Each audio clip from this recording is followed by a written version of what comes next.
I can tell you probably one of my most proudest moments is earning my lieutenant's badge as a crossing guard, wearing my bright orange harness and adorned with my lieutenant badge. That's when it started for me. I didn't know what criminal justice was. I didn't know all that, but I did know I love serving, and I did know I love being in a position where I could help others. I accepted that statement, and I can't tell you how much it motivated me. Not so much necessarily within the academy, because at this point we were almost done with the academy, but it lit a fire. I'm competitive, okay? But that right there was one of the things that I said, okay, I can guarantee you I will be the best agent that graduated from this class. There are certain things that a leader can do to recreate success, even if it looks different, okay? And that's all about how you develop, right? How you mentor people, how you put them in a position to be successful. That's how you get results. So for me, it was always, and it is, very simple. It's all about creating the best team that I can create, putting people in positions, empowering them to do the job, and guess what? Allowing them to do the jobs. If you're in it for the right reasons, you're not in it for yourself, right? It's not about you. I got this thing, and I mean this to my very core. When you become a leader, it's no longer about you. It's about everybody, every single soul that you're charged to lead. That's what leadership is about. You're listening to the ATO Bridging the Divide podcast, brought to you by the Assist the Officer Foundation. Since 1999, the ATO has given assistance to the first responder community, and now we want to give them a platform to hear their incredible stories. We also want to hear the stories of the many people that support us. Our community is small, but it is strong. We have differences. We don't always agree, and we all make mistakes. But together we can grow, we can heal, And we can learn from those mistakes. and together we can bridge the divide.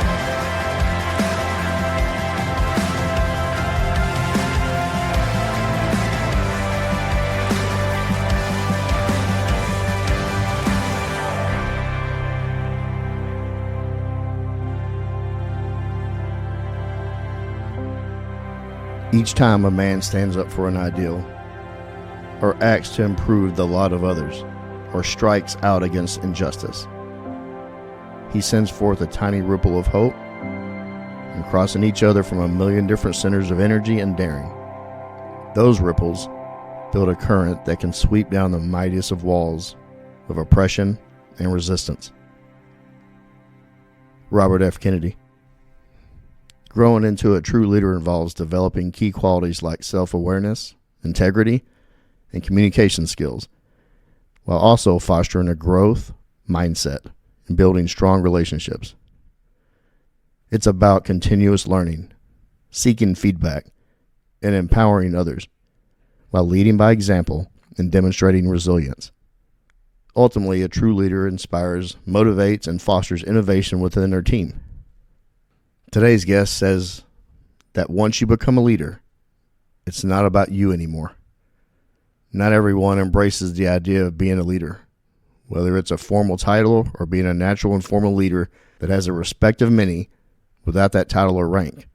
Today's guest has had success at every level. He doesn't run from the challenge. He actually seeks it out. The mark of a true leader is uplifting those underneath you so they can become the absolute best versions of themselves for the profession, and more importantly, their families they go home to. David Downing III, welcome to the stage.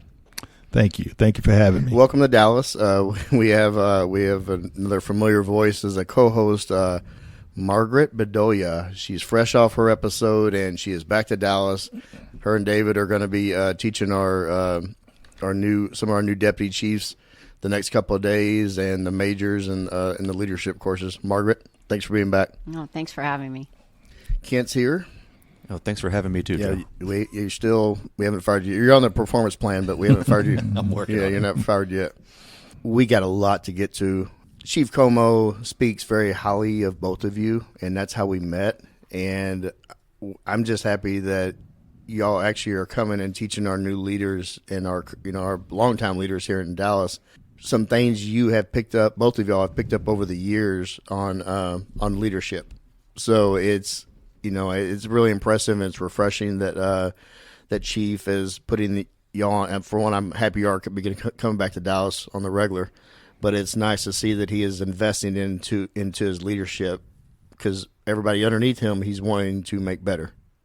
Yeah, it's it's a special opportunity. I say for both Margaret and I.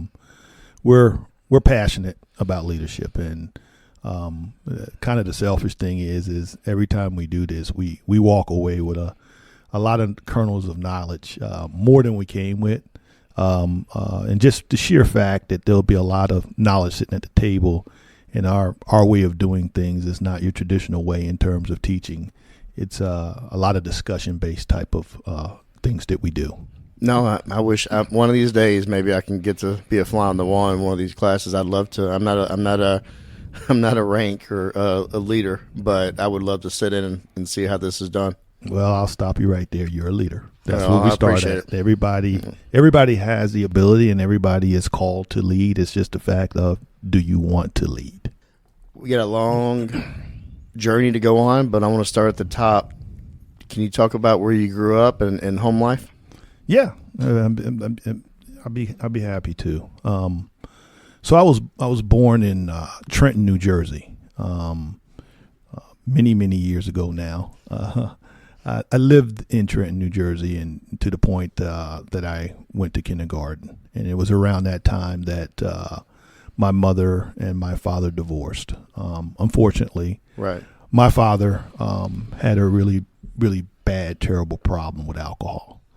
He was an alcoholic, and based on his alcoholism and the things that transpired with my mother, to include domestic violence, that's what kind of prompted the move. So we moved from Trenton, as I said, when I was in kindergarten. We moved to an area called Morrisville, Pennsylvania. Oh, wow. Across the bridge. Yeah, okay. So, thanks for sharing that. So, alcoholism, and you happen to be sitting in the Dallas PD's Wellness Unit. We'll kind of get into that. And Margaret, it's kind of in her wheelhouse of her career and the trauma team. Alcoholism has ruined many lives, many marriages, many careers. Yes, it has. And my mother, that was her biggest fear is, and as she says, and my wife now says, we gotta stop it now.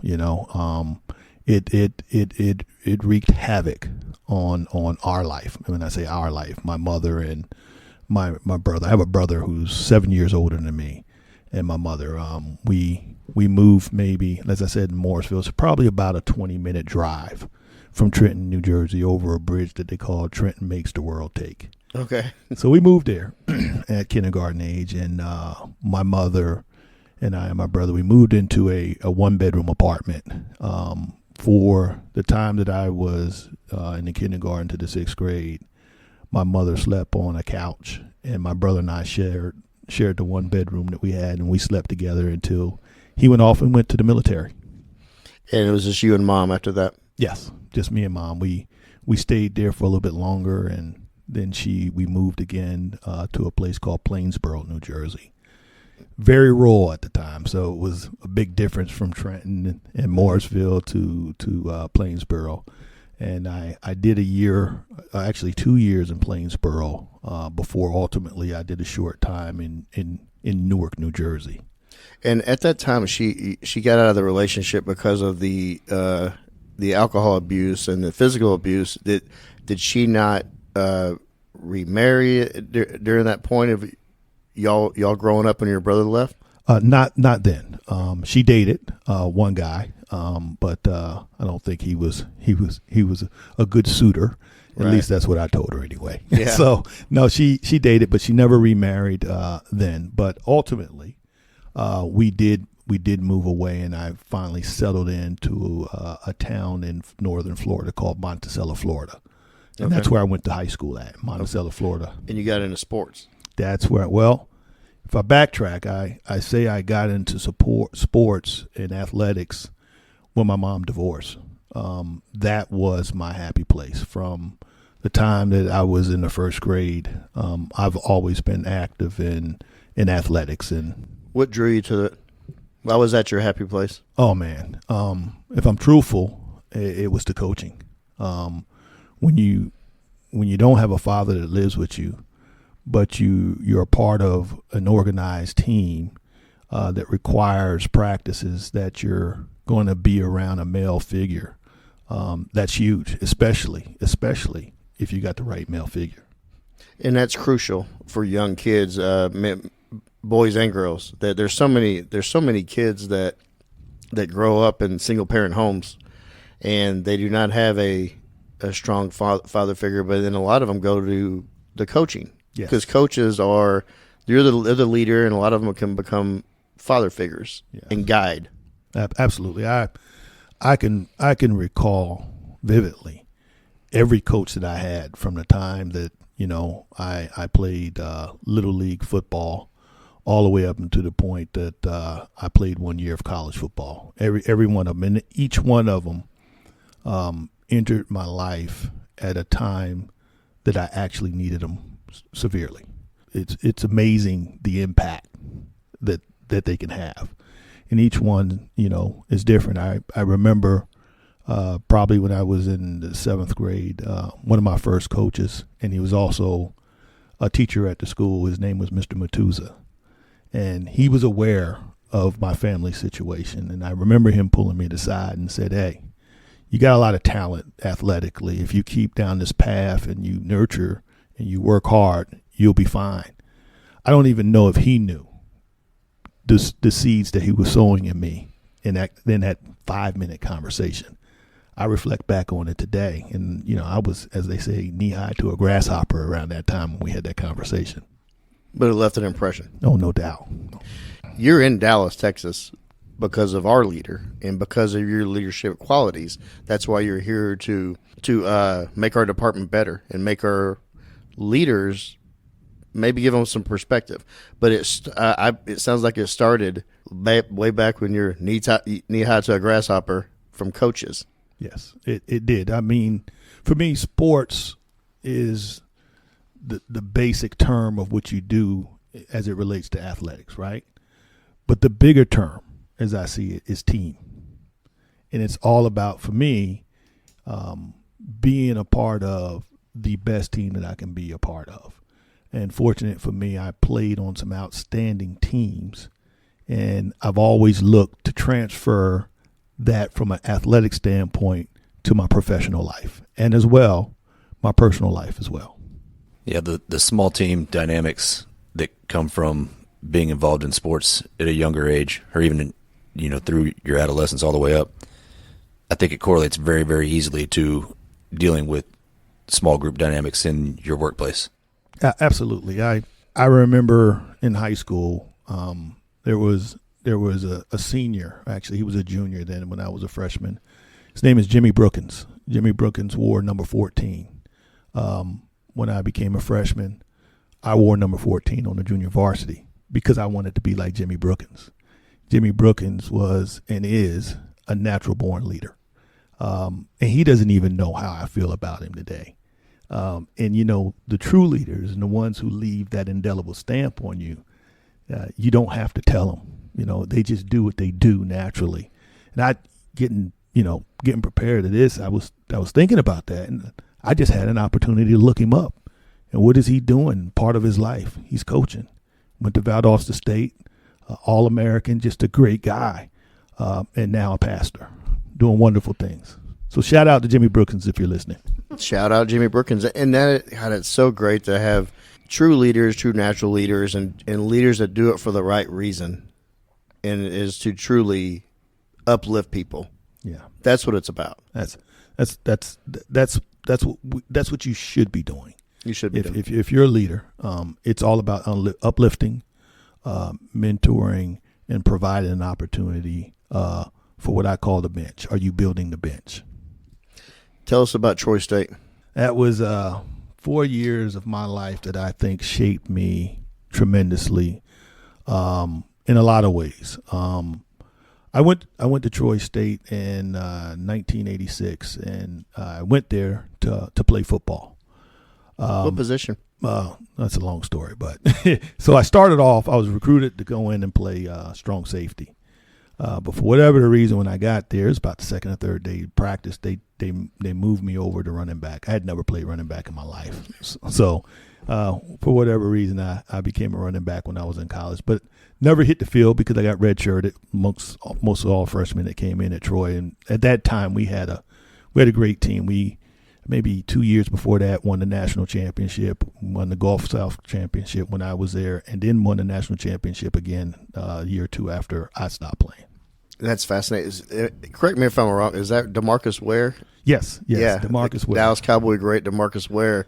I remember. So I was watching that. I was watching that draft when the Cowboys got him, and I had not heard of him, but he went very high in that draft, and I was like, well, they know something. Yeah. DeMarcus, I don't know him personally, but obviously when you come from a small school and you have somebody representing you at Hall of the level, Famer. at the level he did. I enjoyed his play, other than when he played my team, which is all of our Super Bowl winning champion Philadelphia Eagles. Oh my gosh. Yeah. Can we just wrap it up? Well, thank you for joining us, and I hope you have a nice flight back. Fly, Eagle, fly away. No, I'm just kidding. I really do. I got to say though, I'm a diehard Cowboy fan, and I grew up here. Now it's making sense with the connection with the Eagles. You go in Pennsylvania. Yeah. Couldn't go Steelers, could you? You had to. Well, I love Lynn Swan. Oh yeah. Yes, no, yes. I mean, well, they Hard not to. they. Listen, if the Eagles weren't in the Cowboys division, I would not dislike them as much. But I do have to say I like Jalen Hurts and I like Saquon Barkley, and they how could you not? Yeah, it'd be hard not to. No, I dread playing them twice a year. So, but the Steelers though, that is a historic champion. People don't talk about the Cowboys being America's team. I mean, we've got a long history of winning. Man, the Steelers. They've been impressive for a very long time. Oh yeah, and I mean, listen, for what it's worth, they got probably one of the best coaches in the NFL right now. I mean, you talk about a leader. Yeah, no, there was talks a few years ago, and I like Cowher. Going back to Bill Cowher, listeners, I promise we're not going to stay on. Pittsburgh Steelers talk, but Cowher and then go into Tomlin. There was talks that he might have left Pittsburgh, and I was hoping the Cowboys would have got him because he is. There's a reason he's there. He's still there. Why did you choose criminal justice as a major? Oh wow, it's an interesting story. When I was in elementary school, back in that time. They had a position for students, and it was called a crossing guard. And I was selected. It was kind of like peer selected, and also selected by the principal and the vice principal to become a crossing guard. So that day one, I mean, when I became a crossing guard, I said, man, this is pretty neat, and it created kind of like an insatiable desire to serve. And I can tell you probably one of my most proudest moments is earning my lieutenant's badge as a crossing guard, wearing my bright orange harness and adorned with my lieutenant badge. That's when it started for me. I didn't know what criminal justice was. I didn't know all that, but I did know I love serving, and I did know I love being in a position where I could help others. What point during your college, though, you were there as an athlete, but when did you start? You knew you wanted to serve, and you liked going from crossing guard, and you were building towards something. When did you know you were going to make it a career in law enforcement? Yeah, I knew when I entered into that, Troy. I came in with the mindset of criminal justice degree. Wasn't quite sure if it was going to be a police officer or a sheriff's officer, but I knew it was going to be something in law enforcement. So that's kind of where I started at. And after finishing college, I was fortunate enough to get my first job as a probation officer for the state of Florida. So after graduating, My wife and I met her in college. We moved to Sarasota, Florida, and that's where we started, I'd say, my law enforcement journey in earnest. In what year was this? This was in 1991. Okay. And when you started that job, how was that? How did that go? I mean, I tell you, it was initially one of those jobs that I just loved. I mean, the only problem that I had with the job long term is it just wasn't challenging enough. It did what it needed to do for me in terms of offer me the requisite experience, so I could apply for federal jobs and also police departments. Because when I came out of college, it's pretty tough in the areas that I was looking even to get on the police department. They wanted some type of experience, and they were bringing in folks that actually came from other departments and that were senior and of that nature. Yeah. Times change now, Yep. man. We just it's hard to get people to want to do this job now. Yeah. Trap set up outside. Yeah. Well, hey, we're hiring David. If I didn't Margaret, have a bad back, I'd probably consider it. Hey, man. Well, you being amongst friends, Yeah. that's for sure. Yeah. So you're working there. When did you decide you're going to take your talents to the Drug Enforcement Administration? Yeah.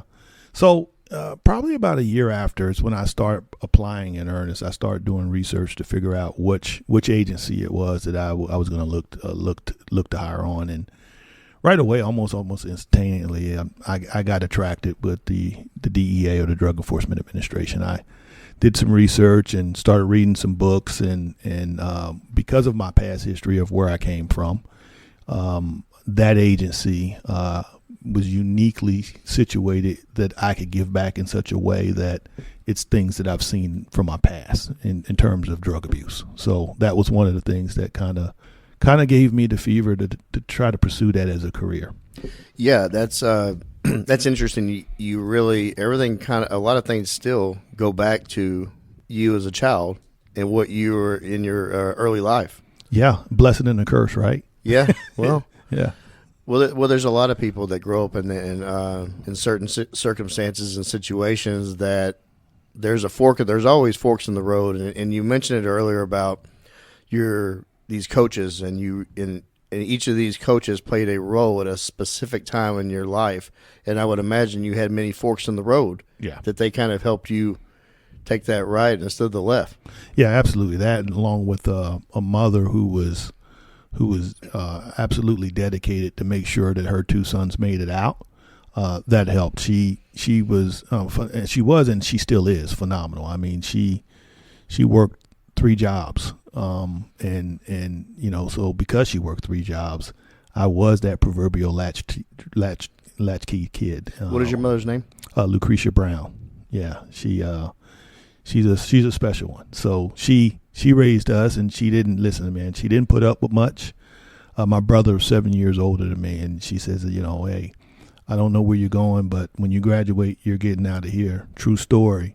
The day my brother graduated, the next day, the recruiter was there to pick him up to take him to the United States Army. Wow. Yeah. That's amazing. And it's the listeners are about to get your whole life played out, right in front of them. And we got some twists and turns for you.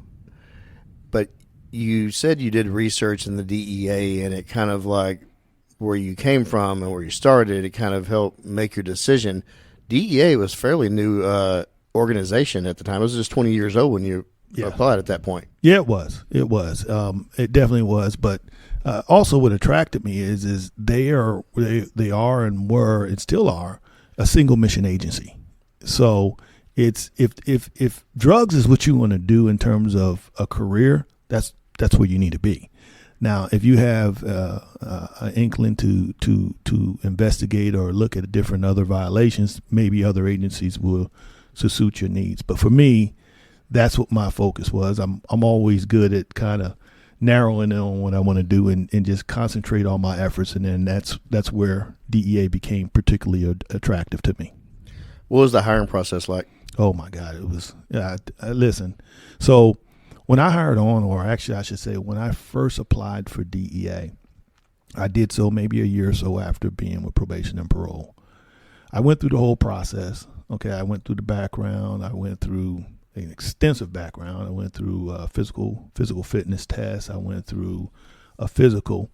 And the day that I finished my physical fitness test, which was the last requirement for the application process, I get home, and we don't have cell phones then, right? So I get home. Maybe a pager. Yeah. So I get home, and I check my voicemail. And on my voicemail was a voicemail message from DEA headquarters that say, I'm sorry to tell you, but there has been a hiring freeze imposed. And don't call us, we'll call you. When you say voicemail, do you mean your answering machine? Yes. Okay. Okay. That was pre-call notes. Yes. You know, yeah. Call notes were fancy. You know. Yeah. It was a digital age. On my hardline phone. Yeah. Nobody has those things. Yeah. You got that. How disheartening was that? Oh man, it was a crushing blow. I mean, I had poured everything that I could into that, and it was, you know, my ultimate dream was to become a special agent with Drug Enforcement Administration. I knew that it would happen, and I just didn't know that it would take as long as it ended up taking for them to lift the freeze and to resume the hiring practice. It actually took probably around 3 years is what I went through. And if you can imagine, for 3 years, coming home from work, going to the mailbox, opening it up, and just hoping that you see the proverbial 8x11 manila envelope with the Drug Enforcement Administration's address. I did that every day, including Sunday. And kept checking that voicemail. Kept checking the voicemail. Well, I didn't have to check it. I just looked for the red light. The red light flashing, yeah. and I have like a digital 1 or 3 or the numbers.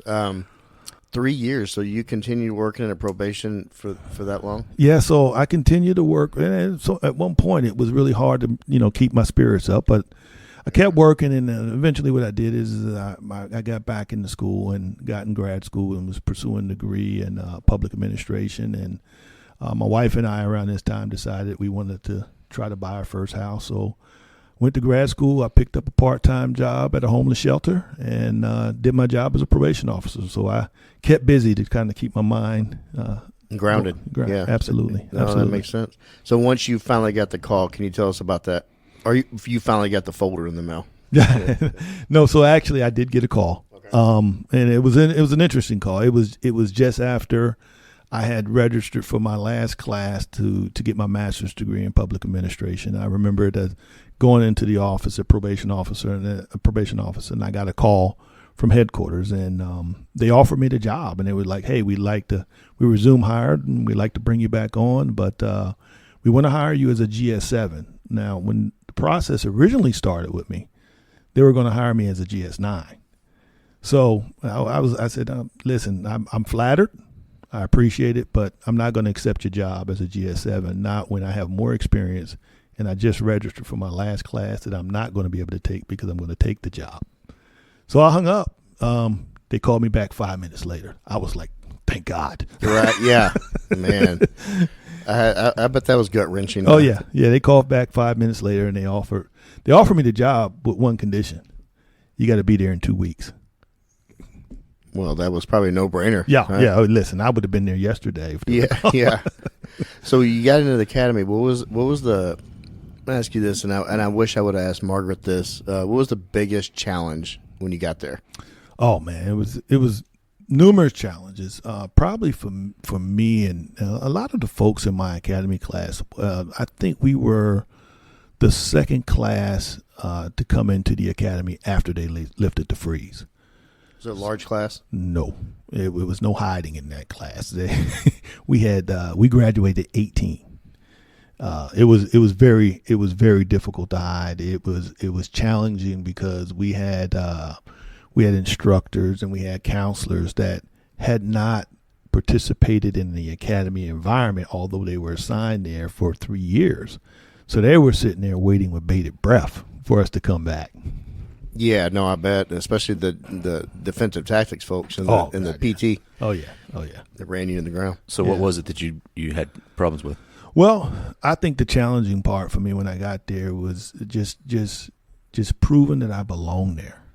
Just proving I belong there. And of the 18 people that they brought in when we got back, The vast majority of them had what I call traditional law enforcement experience. They were police officers, they were sheriff's officers, things of that. So that was one of the challenges, and quite frankly, the other challenge is I was the only African American that they brought in that academy class, and it wasn't a problem, because I had requisite experience where I've moved places, and that was the case. But what made it, what I always say is, it's not a problem until it's a problem. And it did become somewhat of a problem at one point wherein I was told by one of my academy classmates, hey, listen, you do realize that you're a token black. That's when it became a problem. But I accepted that statement, and I can't tell you how much it motivated me. Not so much necessarily within the academy, because at this point we were almost done with the academy, but it lit a fire. I'm competitive, okay? But that right there was one of the things that I said, okay, I can guarantee you I will be the best agent that graduated from this class. Yeah. It brought out the Trojan, that Troy Trojan in you there. It did. No, it did. yeah. Margaret talked about the length of the academy. It was fairly short. Yeah, it's 16 weeks is what it was when I went through. Okay, that's a lot of information to get in. Oh, it is, especially when you don't have previous experience. Listen, I went to the academy. You're talking to a guy who had never shot anything but a revolver. I didn't even know how to load a magazine, so it was it was learning as I went. That's sometimes a good thing, though. You don't carry in bad habits. Yeah. So they say, and that's true, and I do agree with it. They didn't have to reteach me how to shoot based on their requirements. So your first assignment, you tell us how that had to feel graduating, proving that dude wrong. Yeah, at the token, you graduate, you become a special agent. Yeah. I mean, I don't know that ranks up there with almost behind childbirth for my kids. When you accomplish something like that, and I find myself after graduation just kind of staring at that badge and looking at it, and the first time I flew back, and I got to go to the airport, and I had to declare myself as an armed law enforcement officer. That sense of pride, it was unbelievable. I mean, and just graduating and making it through and getting that first assignment to Houston, Texas, it was a remarkable experience. Tell us about Houston, because that is it still is. It is a big hub for the country, especially when it comes to the drug war. Oh, absolutely. I couldn't have picked a better place to be assigned at. Did you first. get to pick? Well, so this is how it worked when I was going through. They had the requisite number of slots available for the basic agents that were in the academy. So when I graduated, it was 18 of us. They had 18 slots. And no rhyme or reason in terms of where it was. It was, there were several Los Angeles spots. There were several Detroit spots, several New York spots, one or two Houston spots, I think. So kind of like that. And what they do is they put you in a room, and all the counselors leave, and they say, you guys work it out and figure out where you're going to go. One sword in the middle of the room. Yeah, I'm looking at this, and I'm saying to myself, I'm looking at L.A., and no way I'm going to L.A. That ain't happening. So I'm looking at where can I afford to live? And, I didn't know much about Houston. So ultimately we selected Houston as the place that we wanted to go. And we got blessed enough to end up in Houston as opposed to, at the time, New York and L.A. Then you had the Texas heat. Oh, that's a different kind of heat. Yeah, you're not up. It's different from Florida as well. Well, and it's really bad when you're a new agent and you report to Houston, Texas, and you show up on your first day of surveillance, and they give you a Cougar, the car that I had assigned to me. Yeah, Mercury Cougar is what I had, and hey, I was so happy that they gave me a car and they gave me a gas card that I didn't care what it looked like. Free gas, and it was great until we went on surveillance, and I realized that the air conditioning didn't work. Yeah, it was like 110 degrees out there, but I can tell you what, I didn't complain because I had a free car and I had a gas card. What and model? You're a special agent. Yes. What year was that Mercury Cougar? Man, that thing had to be that's probably a late 80s. My first car was a 1987 Mercury Cougar. Yeah. It was Nice. it was a boat, Yeah, but it only fit like two people. Like you couldn't fit anybody in the back seat. They That's could for sure. drive through this room and keep going. It probably still would. Yeah. So what year was this when you got out to Houston? We got there 95. Okay. 1995. Yeah. So Pablo Escobar's run ended in 93. Yeah. And that's very well documented. I'm a big fan of the book Killing Pablo. Yeah. It's a great book. There was a power struggle going on in Colombia after that happened. And how did that look as far as directives? You being in Houston, were you aware of or did you see that, or were you aware of that? Yeah, it was interesting. When I first got to Houston in '95, the violators that we worked by and large were of Colombian descent. My first cases that I worked, I shouldn't say worked, that I supported, because I came into a group where I got to say this. I came into a group that I reported as the only junior agent. I was a Jew at GS9. Everybody in the group was a GS13. They were senior agents. It was an absolute blessing because they weren't just senior agents. They were senior working agents. They were the cream of the crop, arguably the best group in DEA at the time. That's what I went into. So the cases that they were working there, they were all Colombian trafficker based. And it was interesting because, and we'll go through it, but it was a seismic shift maybe two to 3 years after being there, where our investigative focuses didn't necessarily concentrate on the Colombian violator in Houston proper, but the Mexican violator in Houston proper. It shifted. Yeah, no, that makes a lot of sense because now look at it, what's going on today at our borders. So, what can you talk about some of the cases that you kind of like found yourself? Margaret, I mean, she jumped in on a big one when she started. Yeah. Can you kind of talk about some of your cases? Yeah. So I would be remiss if I didn't say when I got to Houston. Back then, the backup supervisor, who was the number 2 guy, was the guy that wielded the biggest sword in the group. I mean, there was a lot of respect for that guy or girl. The GSs allowed them to run the group. So in that case, it was a guy by the name of Bob Boudreaux. And Bob Boudreaux, really nice guy, and there was a guy named Mike McDaniels. And I'm setting this up and I'm saying it for a reason. Mike McDaniels he's probably largely responsible for my ascent in DEA.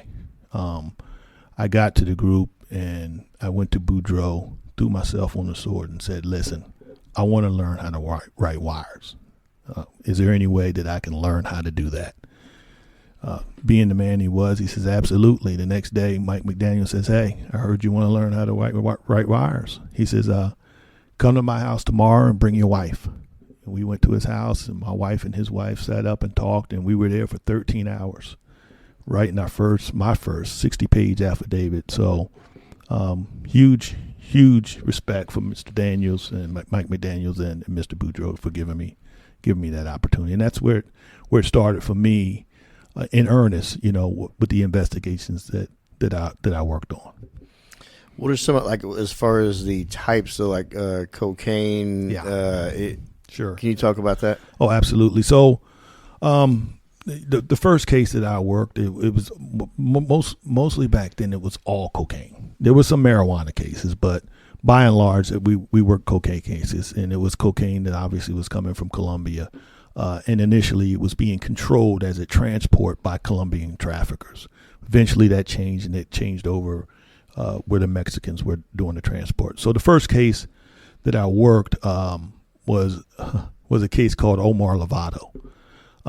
It was shortly after Mike McDaniel showed me how to write a Title III. So I worked that case in earnest for 1 year, and I think I drafted maybe 5 or 6 Title IIIs, and I got to tell you, it was an absolute complete failure. It was a complete, utter failure. We seized no dope. We didn't arrest anybody, but we spent a whole lot of money on wiretaps. and I learned a lot from it. I learned a whole lot from it. I learned how to conduct surveillances, how to lead surveillances, how to do interviews, and how to be administratively sound. Although at the time I didn't realize that how beneficial it was, but it turned out to be beneficial. But it was, if you look at it from a statistical standpoint, it was a failure. Right, yeah, for the bang for the buck. But as far as you personally, though, and your professional growth, it was invaluable. Oh, it was. It was. I mean, it gave me the experience needed when it was time for me to step up to the plate to really perform. And in this instance, it was when Mike McDaniels actually left the group and he went to headquarters, he left me a case, me and my then partner, Ron Brown. And that case was Alvaro Ariavi. M3960123, I think is the case number. But that case, it was you. If you're lucky enough, you get a chance to work that one case in your career that kind of defines your career, and it gets you to the next level. And that was the case. We had we started off on that case. I remember we did one affidavit. And that affidavit had the request and the approval to intercept the wire communications from 4 hard lines. I think it was 6 cell phones, numerous tracking devices, and I think we had like 8 clone pagers. And we also had the first ever surreptitious entry where we broke into the trafficker's business legally and installed eavesdropping devices and cameras. That case was phenomenal, and we worked that for it's about a 2-year case. 2-year case, and was that the only case you were working at that point? Yeah, that was all we could. We can, when I say we, the team, that was all we could concentrate in the group. I mean, it was all hands on deck for 2 years. Required a lot of work, and the midst of doing that case, ironically, the command staff made a decision to transfer our supervisor from DEA over to FBI and transfer the FBI supervisor over to DEA. And they took half of our group and moved them over to FBI and half of FBI over to DEA. This was 4 months into this investigation. And I'm like, I hope they know how to work these cases. Did they? They did. Okay. They did really well. More importantly, the leader that they brought over, Jim Finch, phenomenal leader. He was very astute in working more street level type cases, so he knew dope. But what he knew better than that was he knew how to give you what you needed to get the job done. He wasn't a micromanager. He allowed you to do your job and do it, and just supported you in terms of what you needed. He's open to feedback. Oh, great guy. We'll get into it later on, but he was, if you remind me, he was very instrumental in me becoming an SES with DEA. What was the outcome of that case? That was just a quick story on that case. I mentioned that we had eavesdropping devices in the business, and I also mentioned that Mike McDaniels had left a CS for us. This particular CS also would receive calls from Colombian traffickers quite frequently. And on one occasion, he got a call from a Colombian trafficker, and the Colombian trafficker provided him a pager number and instructions to call a pager number and to collect like 200 keys of coke he was going to pick up. So got the CI placed the call, started talking to the recipient of let me go back. Contacted the pager. A cell phone calls our CI. Our CI starts a conversation with the individual who called. So this call goes on, and they hit it off right away because both of them of Colombian descent, and that's a big thing. They kind of got the trust right away. They got the trust, so they agreed that they're gonna give over at least anywhere from 200 to 300 keys of coke. So we get through with the call, go back to the office, and we look for a translator to translate the call for us because it's all in Spanish. Go up to one of the translators. I said, hey, can you kind of work on this real quick? I know you're on the wire right now, but let me know what's going on in the contents of the call. Translator pushes play, and she's, oh my God, That's Alvaro Ariavi. That's the guy that we were up on all those phones. We had no idea because he was using a different pager and a different phone that we knew about. What was really interesting about it is we go back to the eavesdropping devices and we start playing them. You can literally hear the pager vibrating on the table when our CI called that number. It was pretty neat. It is, yeah, especially for back then. Yeah. What year was this? This was probably 98, Okay. 99, somewhere around there. Early on. I'm in your career. terrible with dates, but somewhere in there. Yeah, I am too. Well, nobody would know the difference now, the listeners. Yeah. So anyway, it worked out well, and ultimately we placed the call. We arranged to pick up the dope, and we picked the dope up and followed the guy who dropped it off back to his house. Hit the house, and I think there was 400 keys in the house. Flipped the guy in the house, and it just spider webbed out. It went on from there. Ultimately, I think we ended up seizing in that case probably anywhere from 2,500 to 3,000 keys of coke. Different seizures, not just one. Different seizures as we went along. Millions of dollars in proceeds and multiple arrests. And probably more importantly is it was a multi-jurisdictional investigation. So we were spinning folks up in Miami. Miami was spinning us up. New York, we were spinning New York up. It was a great case. Did that lead into a lot of proffers and spider webbing further out to other investigations? It did. But interestingly, when we finally took it down and when we arrested the folks and we brought them, specifically Ariavi, for example, I'll use him because it was a litany of people that we ended up arresting. So we bring Ariavi to the office, and back then we didn't have digital technology, right? We had cassette tapes, and we had 3 cassette tapes. One was the original evidence, and the other one was duplicate evidence. And I had this thing that I used to do. So we had all these pictures that we had on surveillance that I would hang them up on the wall, and we have them all around the wall. Like in the movies. Like in the movies. Yeah. And literally, after we did all these intercepts, we had shopping carts, like you go to a grocery store, full of cassette tapes. So we put those cassette tapes in the shopping cart, and I roll them into the interview room. And we go pick him up. We bring him in, and I say, hey, don't say anything. We push play. And then we use, I cherry pick a call that resulted in a seizure, and you play that call and he just drops his head. So we really, very rarely did we have to go to trial. When they heard him, when he says, hey, I'm going to bring the engines to you and I'm going to drop them off at the corner, walk and don't walk. And we get it from the corner, walk and don't walk. It's enough evidence to. Well, I always hear that when the feds, when they finally move in and they go in to wrap up a case and start doing the roundup, I mean, they've investigated enough and they put enough resources into an investigation. That's why their success rate is so high if it does go to trial, because they've got it pretty locked down. Yeah. So in those kind of cases, it really is, if you could substantiate that the evidence and the probable cause that you use to get the authorization to do the intercepts, if you win that, it never goes to trial. Very rarely does it go to trial. If they're going to get you, it's going to be on, did you have an actual need to intercept? So that was the first big, kind of put you on the map in big success. Yes. Successful case. Yes. When you were working on that, I mean, you're in the middle of it and you're seeing good leadership, and you actually have people that take you under their wing and they kind of help nurture your career and your skill set and show you the ropes. Because sadly, that doesn't always happen in certain parts of, even here in DPD, it doesn't always happen. Mr. Finch is his name? Yes. So you said he was instrumental in helping you and developing for your promotion?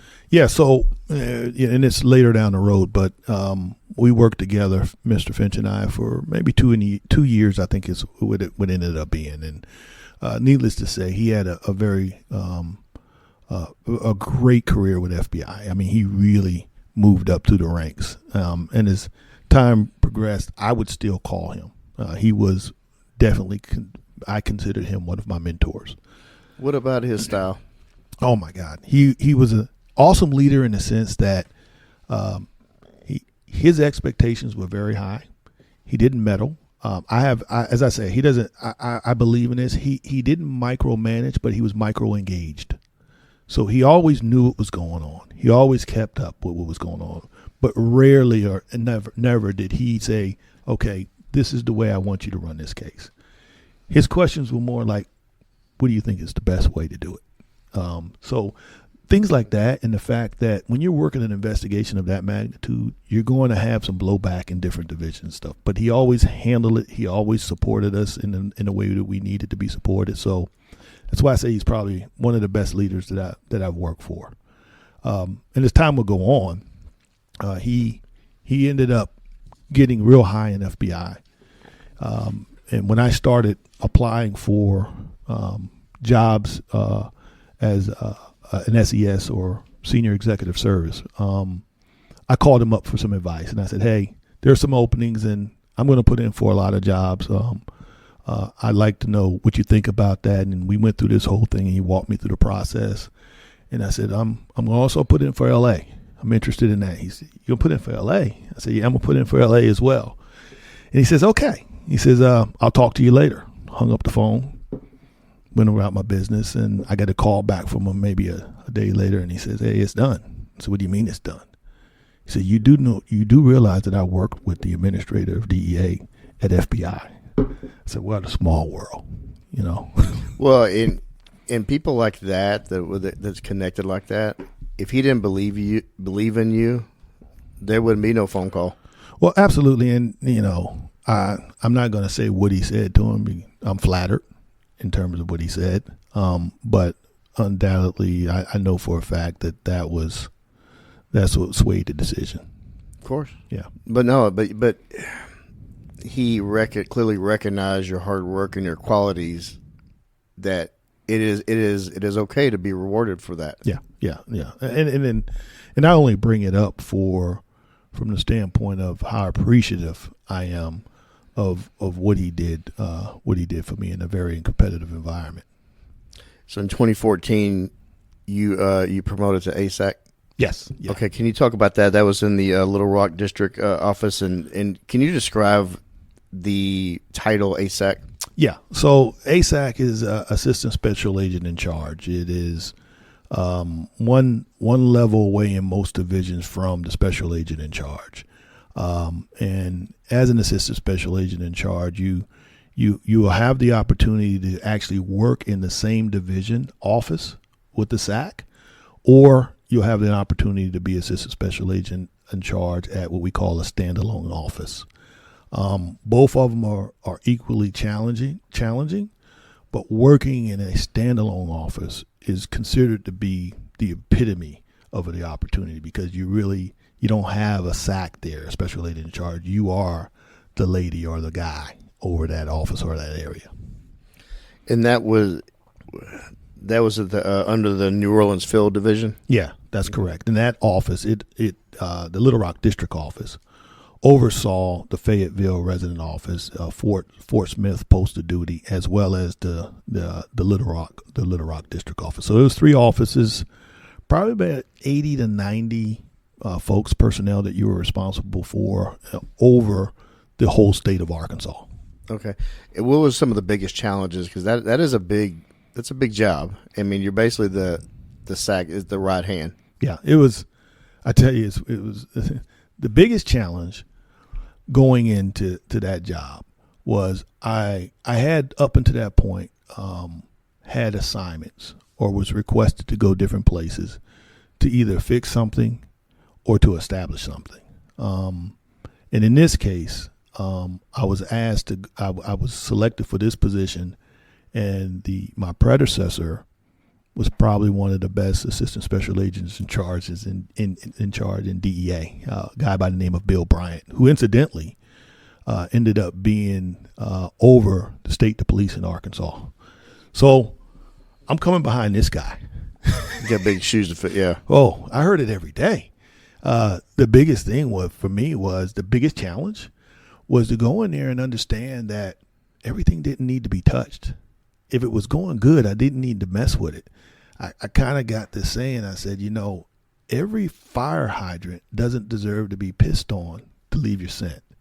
And that was the biggest problem for me, or biggest challenge, I should say. I had to sit on my hands and say, it's going right. I mean, administratively, the office was sound.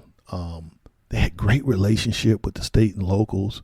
I mean, phenomenal relationship with state and locals, phenomenal relationships with the U.S. Attorney's Office. Why is that so important? I want you to kind of explain that having a good relationship with the state and the locals. Why is that important? Well, the quicker you realize, okay, and this is the difference between a good federal agency and a good federal group and a bad one is, the quicker you realize that you're actually a guest in the city or state that you occupy, the better off you are. Because the fact of the matter is, we never have enough DEA agents to staff groups completely.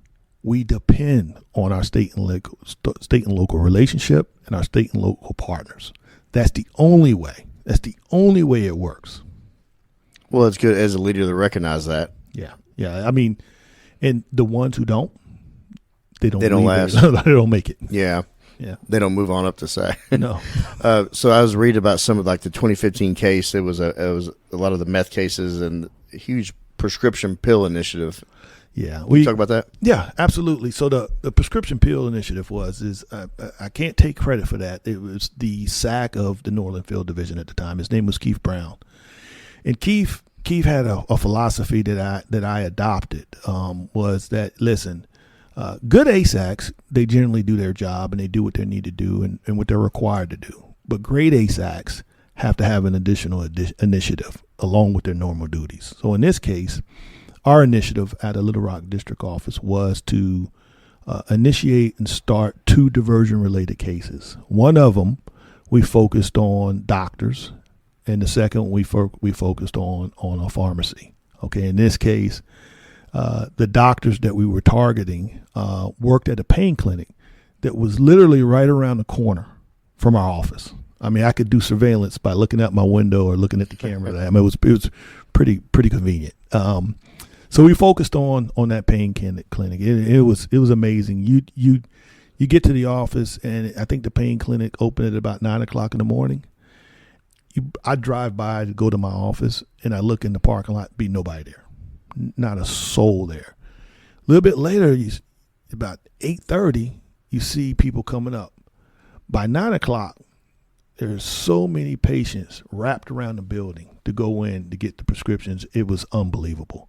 So ultimately, we ended up, I think, arresting 4 doctors from that pain clinic, and maybe it was actually a nurse practitioner as well. And the dosage units of stuff that they had in there that shouldn't have been in there was amazing. But more importantly, the prescriptions that they were writing for no legitimate medical reason was unbelievable. So really, really productive investigation that actually led us to some degree to the pharmacy that was filling some of the prescriptions. So we focused on some pharmacies based on that and identified some pharmacies that were filling prescriptions outside of a medical need as well. So I know we worked, even here in Dallas at a street level in a certain part of town. We assisted the DEA task force here in Dallas on something similar. So I don't want to talk about all the trade secrets of how the investigation works. But basically, these pain management places, they would get people to come in and they would bad back, and it usually be like a muscle relaxer and a hydrocodone. But then they would couple it with some anti-anxiety medication. So basically, they'd go to a certain pharmacy and fill these prescriptions, and then they'd come back, and the ones that really were not usable, it's trash. Yeah, just get rid of them. Yeah, but the ones that they can make the profit of, that's the it's interesting. And you're bringing back a lot of memories for me sitting here talking about that, because that's big business. Oh, it's huge. I mean, it's one of those things that that I'm proud of our agency for really paying attention to, because listen, whether you believe in that term called gateway drug or not, it's a real thing, right? And when we look at prescription drugs, okay, and this is the thing that you have to realize, especially as a parent, most of the folks who become addicted to prescription drugs, they didn't do so out of a need or a want to get high necessarily. Something happened. Either they play football, they were working legitimate jobs and got hurt on the job, some type of injury that caused them to go to a physician, and the physician prescribes medication. And in some cases, they overprescribe the medication. Then hence they become addicted. And then eventually that doctor says, I'm no longer going to prescribe you these drugs. So it leads into, how can I recreate that high given the fact that I can no longer get it from a physician? And what does it look like? It looks like heroin now. That mimics the high that you get from opioids. So that's the big issue with prescription fraud and prescription medication abuse and things of that nature. And the thing that, from a parent standpoint and even an adult standpoint, you have to ask yourself sometime, do I really need to take this pain medication? No, I agree. And because we've seen too many times. I mean, I've had multiple injuries, multiple surgeries, and I really don't like how they made me feel. Yeah. I will say that, like, some people will use the pain pills to sleep and stuff, and they would make me very drowsy, but give me the anxiety, so I did not sleep. Yeah. So kind of, that caused problems, and and I'm glad you brought up the point about gateway drugs and the pathway, because there's many pathways of despair, and starting with something, a doctor gave it to me, but it's a very powerful narcotic. Oh, yeah. And then, like you said, when it's taken away, people look for different avenues to get that same high, and you start going down to the hard road. Yeah, no doubt. And it's one of the things that I failed to mention that we did do, and all the initiatives that we did that focuses on the diversion of legitimate medications, is we always took a holistic approach, and that approach also involved education. It also involved making sure that we had something that kind of wrapped around that from a 360 standpoint, to make sure that we weren't just going out focusing on, and when we did focus on doctors, it was those rogue doctors. It wasn't the doctor that were doing the right thing. But it is a holistic approach. It is making sure that you do education, that you bring kids in, you bring parents in, and things of that nature, and you make sure that you attack that from all levels. Of course. And then some of the doctors are like the doctors that, most of the doctors are doing the right things for the right reasons. Yeah. But then there are some that are taking some, little extra money to the table to go ahead and get some people stagger in that they're not even diagnosing. They're just writing a script to, and then sending them on their way, and then they're being filled. Well, a perfect example is the case that we just talked about in Arkansas. That pharmacy was owned by a father and son team. The majority of the narcotics that they dispensed from there illegally was done after hours at night. It wasn't when legitimate customers were coming in. Yeah, it wasn't during banker hours. Right. It was like a after night club. Yeah. So in 2015 was also as December, I believe. You had another major career move for you. Yeah. Can you talk about that? Yeah, that's when I was blessed enough to get the opportunity to become the associate special agent in charge of the Los Angeles Field Division, which is also called the deputy SAC. So that was one of the greatest achievements of my life, quite frankly, from a professional standpoint. Just to be able to get that opportunity. LA's that's a big one. It's LA. Yeah. It's LA. Yeah. So it's funny story about LA is, as I told you, I went to Houston out of the academy, and I looked at that list and I seen LA on there. I was like, hey, ain't no way. Too intimidating. Yeah. No way. Off. Well, that and financially, I was like, ain't no way in hell I'm going to LA. It's like, I don't think we can afford it. And then you fast forward to, I think it was 2013. My wife and my kids, we went to LA to on vacation to visit, and we were walking around seeing the sights, and my wife and I look at each other and we say, I think we could do this. And it was like an epiphany that we might want to try this, and instead of saying no, summarily saying no, and maybe giving an opportunity. Can you describe the stage of just professional growth for you in the DEA going there? Well, I'll tell you this. By the time I arrived in LA, I needed every leadership lesson that I had that preceded that. It was a culmination of everything that I had did up until that point. leadership wise and case wise to bring to bear, dealing with what we were dealing, the sheer scope of LA. In LA, that area of responsibility include Southern California, Los Angeles, Riverside. We also, our area of responsibility was Hawaii, Nevada, Guam, and Saipan. So it was sheer in nature. It was huge.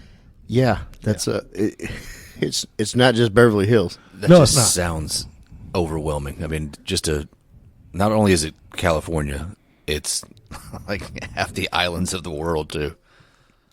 Crazy. Yeah, it was very large. Once you got in there into LA with you're on the big stage. I mean, you've worked on a lot of big stages, but this is the biggest, right? Yeah. Going Yeah. into LA. Nothing close. Nothing close.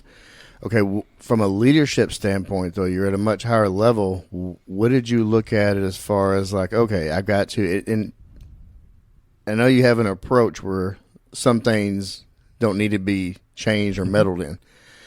What are some of the things you had to, when you got there, you had like, all right, we need to go in a different direction?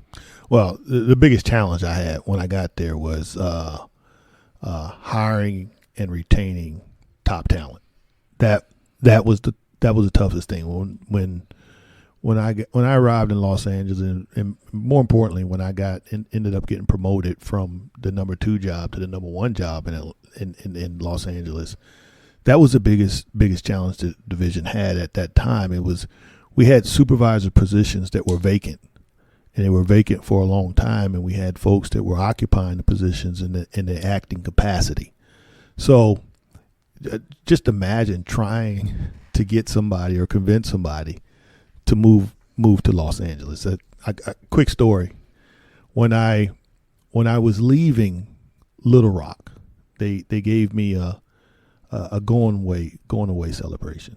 My wife attended, along with some very close friends, one of which is your chief of police. He attended. So he shows up, and we end the ceremony, and we're about to walk out, and I'm talking to folks, and I see your chief in a deep conversation with my bride, and I'm a little concerned. I don't know what this conversation is going to be. He is a handsome fellow. Yeah, well, not only that. So I'm watching out of my peripheral, and I was like, this is going to be good. I don't know what it's going to be, but it's going to be good. So they wrap up the conversation, and I show my wife out, and the chief comes up to me, and he says, "Oh, dude, you owe me big time." I said, What do you mean I owe you big time? He says, "Your wife just asked me, would you consider going to LA? Would you even go to LA? Is he making the right decision by taking this job in LA?" And of course your chief says, "Oh yeah, it's a great job, great opportunity, great experience. Definitely needs to take this. He'll never get an opportunity like this again." So as time goes on, we get into it, and I told you my biggest challenge was attracting top talent and retaining them. Not just attracting, but retaining them. And I knew your chief had a unique ability to, as I call it, recruit. We looked at ourselves as if, like him or not, like Nick Saban. We wanted to recruit the best talent around when we wanted to get them in. And we had ways that we would do it. So I called your chief up, and I said, "Hey, remember the conversation you had with my wife?" He said, yeah, you still owe me on that one. I said, "A quick question for you. What did you tell her?" I told her that it was one of the best divisions, one of the largest divisions, a hell of an opportunity, and you should take advantage of that. And but it's expensive there, is what he said. I said, "So everything other than being expensive, do you agree with what you said?" He said, "I see what you're doing." Right. He says, "Absolutely I do." I said, "Well, okay." I said, "I need you here. I need you to come down. I need you to have my 6. I need you here so we can turn this division to where it needs to be." Not that it was bad. It could always be better. It always could be better, but we really had a deficit in staffing. So he agreed on some conditions, and he did ultimately come. And when he arrived, I looked at him and I told him, I said, "Now you can looked my wife in the face and be honest and said, you would come to LA. Right. So that was at that time you were the special agent in charge. That's correct. And you recruited him to be the deputy, to occupy the similar position that I had originally got a promoted elevated to. from that. Yes. I got to ask you this though. So we're gonna get into more of the Danny Como, but you know, every step you go, every move you make, and it happens within our department, you have success at one stop. Okay, what worked over here in Little Rock area and in this division, what worked in Houston, may not always work where you move. You're going up higher on that ladder, but you're going to different parts. Mm-hmm. It is sometimes hard to recreate success. Yeah, it is. But what I would say is success may be hard to recreate, but there are certain things that a leader can do to recreate success, even if it looks different. Okay. And that's all about how you develop, right? How you mentor people, how you put them in a position to be successful. That's how you get results. So for me, it was always, and it is very simple. It's all about creating the best team that I can create, putting people in positions, empowering them to do the job. And guess what? Allowing them to do the jobs. It's simple. And it's easy in that sense to recreate success everywhere you go. If you go in with the team mentality, and you arm people with the requisite knowledge, it's easy. I've heard this before somewhere. I have too. I think it's Empowering. episode 117. Yeah, you have to look that up on the Rolodex and find out which one. Now, yeah. I keep going back here, and maybe it's just me being petty, but this wasn't extremely long during your career as the token black agent of the DEA. That sticks in my head right now, and I really hope the guy's listening. Yeah, I hope he hears it and eats crow. Sorry, that's just me. Yeah, he. You know what? In a lot of ways, I look back on that, and I think I handled it professionally. Not that I needed external motivation, but it was great external motivation. You definitely used it and maximized it. So you get you lure Daniel Como to come work with you over there to kind of make LA the best it could be, and it's interesting that it kind of goes back to what you're describing as far as your leadership style goes back to in a lot of ways coaching. Yes, you mentioned Nick Saban. I mean, it goes back to that. So we actually have we got a little letter here from somebody. Margaret, take the mic. Dave, how did we get so lucky to have you in our lives? You're so much more than a friend and an amazing leader. You are our brother in every way that truly matters. From the very beginning, you've been someone we can count on for wisdom, for laughter, for honesty, and for the kind of loyalty that's rare to find. When we asked you to officiate our wedding, you didn't just say yes. You went out and became ordained and poured your heart into the words, and you gave us a ceremony that we will cherish forever. And when Danny retired, once again, you stepped up, emceeing the celebration with that perfect mix of humor, respect, and heart that only you can deliver. You have this incredible ability to make every moment, big or small, feel more special, more meaningful, more unforgettable just by being part of it. But Dave, it's not just about the big events. It's about all the in-between moments. It's the way you believed in us when we doubted ourselves. It's the way you've listened without judgment. The way you've given advice that always seems to land exactly when we need it. And the way you've shown up time after time, no matter what was going on in your own life. You've celebrated our joys, stood with us through challenges. You've been a steady, trusted voice through all of life's highs and lows.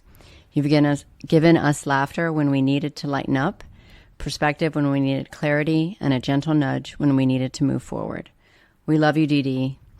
We are grateful beyond words for everything you are to us, and we are honored, truly honored, to call you our brother. Stop. With all our love and appreciation, the Comos. Cheers. I get older, I get more emotional. Y'all eat no more of these. my wife is often telling me now, you need to man up. And I don't know what's wrong, man. That was nice. Yeah. Yeah. Well, we I talked before. We try to make these special for the guests, and you're no different. Thank you, Comos, for doing that for us and doing that for David. I know it means a lot to him. So you can tell that was so well written. Just for the record, she's much smarter than your chief. But she might be one of the sweetest people I've met. Oh, recently. she is. I mean, she is. Oh, yeah. I met her for about 5 minutes, maybe, at dinner where she was at a restaurant that I was working at off duty. He outpunted his coverage. The next day, she remembered me from that instance. Or she acted like she did. I don't know if somebody coached her, but it felt genuine to me. And even again, she was just. I mean, she's amazing. I'm really looking forward to having her around more. Yeah. Thank you, Rita, for sending that over. And yes, very sweet person. Yeah. Sweet people. We're excited to work for Chief Como. Yeah. You got and so I think I know him well enough to say that you don't work for him. You work with him. And that's just those little subtle differences. They mean so much. He is not going to be the guy that says, now if he has to, he will make a decision. He will hold people accountable. But he's a big believer in team, and you guys don't work for him. You work with him. He said that to me. Speaking of leaders, can you talk about, I want you to talk about when you met Margaret. Oh, I think I've known Margaret now for 11 years or somewhere around there. Margaret was, we worked together in Los Angeles. She was a supervisor in one of the areas in Los Angeles when I arrived there, and I think Margaret and I probably got a lot closer, maybe a year or so after I first arrived there. In fact, her office was the office that I would go to when I just needed to get away, when things were in the course of a day, and I know she probably got tired of me, but in the course of the day when things got tough, Margaret would find myself on the other side of her desk, sitting there talking, just chatting it up. And of course I would, why you got all these crumbs on your desk? Anyway. Yeah. So she was that kind of steady voice. And what makes her special, at least from the position that I previously occupied, if you're really in this for the right reasons, you want to surround yourself with people who genuinely care and have a voice, and they're willing to use it. Okay. Margaret truly speaks truth to power. Doesn't matter your position. Now, if you just want things to go on hunky dory and you think you're doing well, she's probably not a person you want to have around you. So I want to speak to Margaret and the trauma team. Can you talk about what you saw and the importance of what Margaret's mission was and the trauma team? And Margaret, please jump in on what you saw from your perspective of how David worked with you. Well, I'll just start by saying every organization, not just law enforcement, right? Every organization needs some semblance of an employee assistance program, or whatever you may call it. Everybody has a different terminology of it. And the way I view similar programs is simple. In a crisis or when things happen, that is the glue that puts things back together.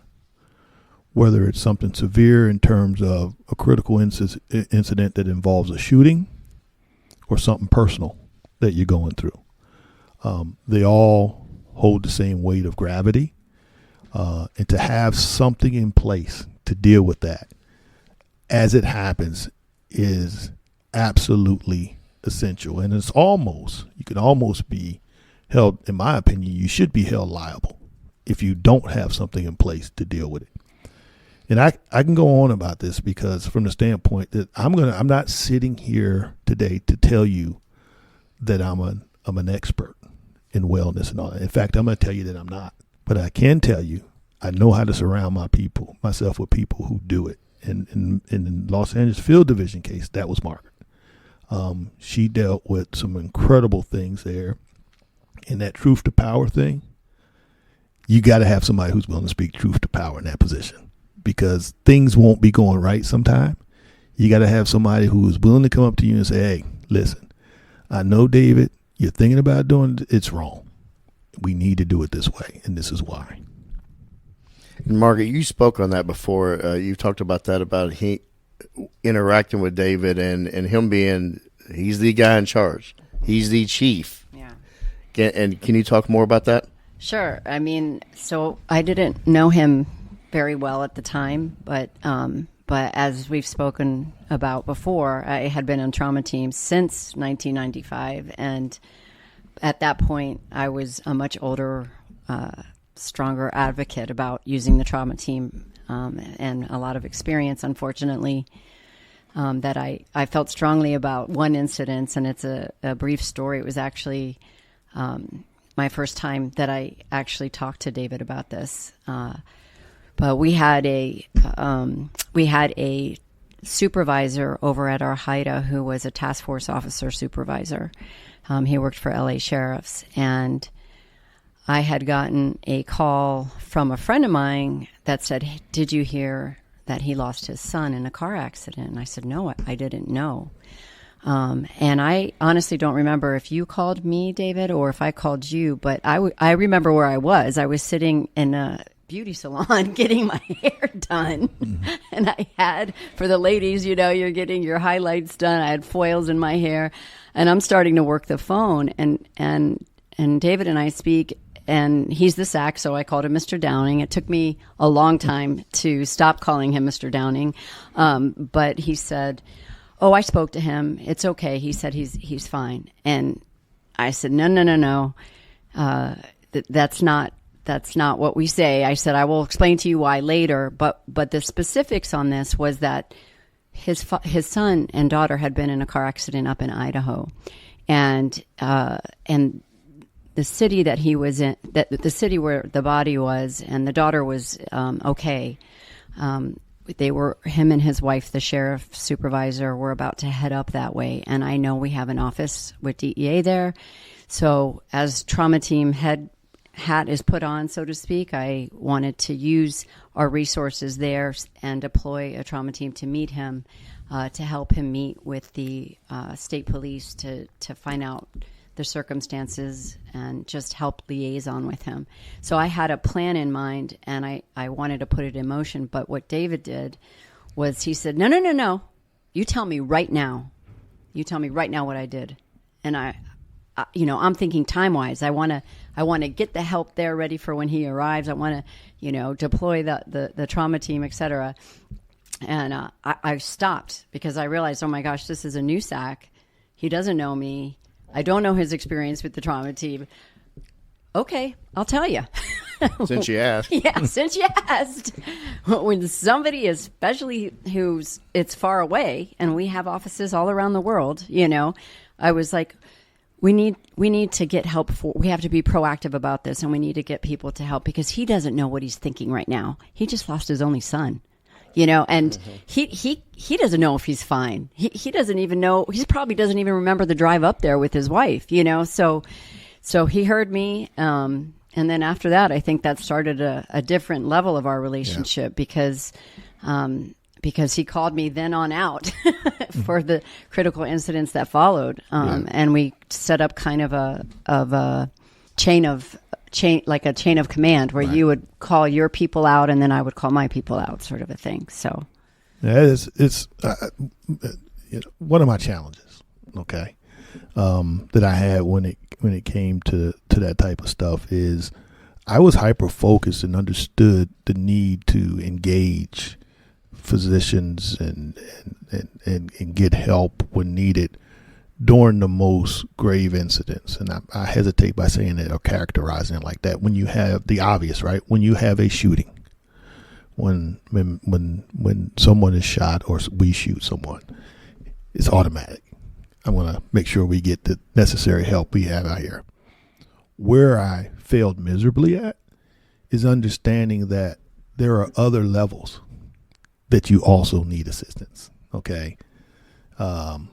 In cases when somebody may be going through a divorce, or the obvious where somebody may be stricken with alcoholism or whatever it is.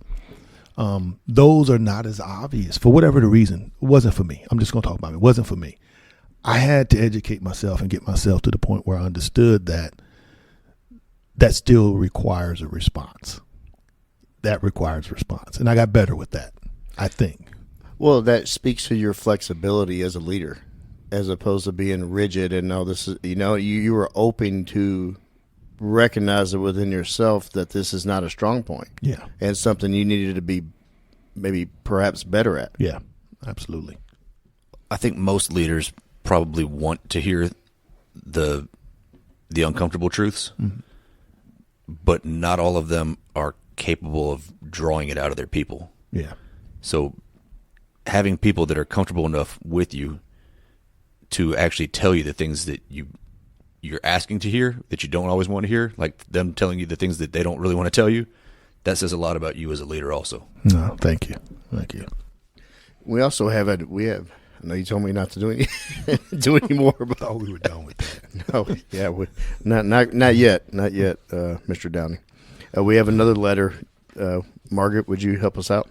So the trauma team was implemented in the late 70s and was one of the first of its kind. It offered assistance and support to law enforcement personnel following a shooting, line of duty, tragedy, physical or emotional trauma. Since its implementation, all federal and most local law enforcement agencies offer peer-to-peer programs to all employees and family members affected by natural disasters, acts of terrorism, line of duty deaths, suicides, and shootings.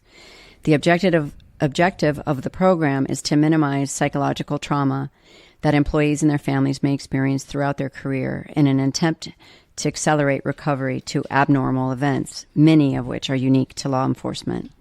As an executive director, Mr. Downing was well-versed in understanding and recognizing signs and reactions to a critical incident. As a group supervisor, ASAC and SAC, he ensured the respective divisions he was assigned to in Atlanta, Houston, Los Angeles, and Little Rock had trained members of the trauma team who had expertise required to help fellow agents, employees, and family members reestablish control and chart a path to problem resolution. He was proactive, providing resources and professional oversight from the EAP's psychological personnel. Without his leadership, many of the critical incidents in the divisions he worked in would have gone without these valuable services. Time after time, he ensured that employees were provided to help them in some of their most vulnerable times. Elise Sharp. Blast from the past. Yeah. She's special. She's special. That's the glue that keeps things together. Well, she clearly thinks a lot of you. Yeah. Your journey to leave a legacy of leadership of those that you interact with, and I mean, look, our chief now. He is from your legacy tree of leadership. Can you talk about how important that is to you? No, that's everything. I mean, if you're in it for the right reasons, you're not in it for yourself, right? It's not about you. I got this thing, and I mean this to my very core.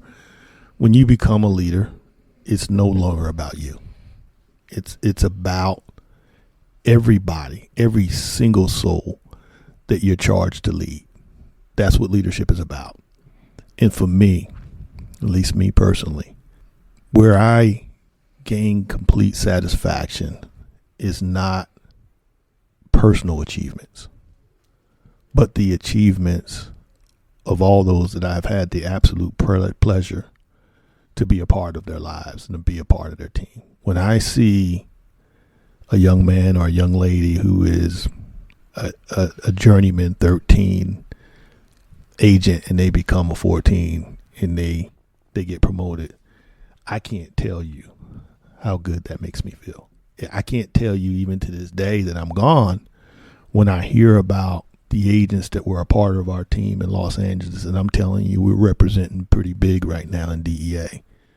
To see those young men and women become special agents in charge and SACs and doing those types of things, that's my gratification. That's my payment, if you would.